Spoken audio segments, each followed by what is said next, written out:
Just did a couple upgrades to my 1/5 scale. Custom fitted some sweet racing tires.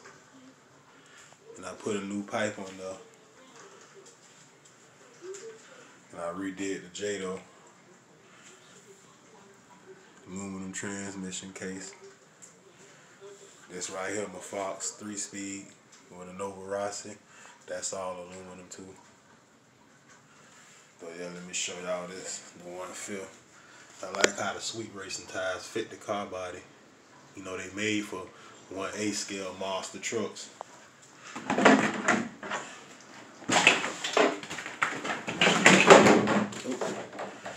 Yeah, I put a new pipe on today. Run Amzor. Put some fuel line protectors on the fuel line. I got an air filter coming. Should be here tomorrow. That's about it right now. Whenever this weather clear up, we got a lot of bad weather down in Florida, so whenever that clear up, I do some running videos. Yeah.